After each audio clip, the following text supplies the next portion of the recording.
Medical కాలేజెస్లో సీట్లు 4గా అవటానికి ఈ రాష్ట్ర ప్రభుత్వం ప్రైవేట్ పరం చేయడం అనే దాని మీద కూడా వ్యతిరేకత, ఇది అసంతృప్తి కాదండి, వ్యతిరేకత వచ్చేసింది. ఇప్పుడు ఎంత కాదనుకున్నా ఒక హ్యూజ్ ఎసెట్ మెడికల్ కాలేజ్ అనేది ట్రైబల్ ఏరియాస్లో సెటప్ చేసిన తర్వాత అలాంటి వాటిని స్వాగతించాలి. ప్రభుత్వాలు మారచ్చు కాదు sir, but governance is a continuous process where in such kind of programmes needs to be supported.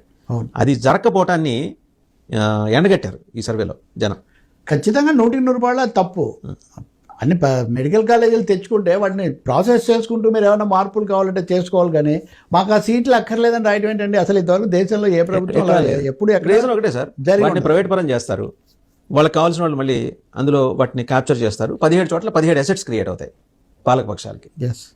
Clear cut conspiracy అక్కడ ఎస్టాబ్లిష్ అయిన తర్వాత జనం వ్యతిరేకించరా? ఎడ్యుకేషన్ గురించి, మెడికల్ ఎడ్యుకేషన్ గురించి అలా చేయడాన్ని ఎందుకనో అవి మామూలుగా రావు. శాంక్షన్ అయిన వాటిని కాపాడుకోవడం తప్పనిసరి, వాటిని వదులుకోవడం అనేది చాలా తప్పు.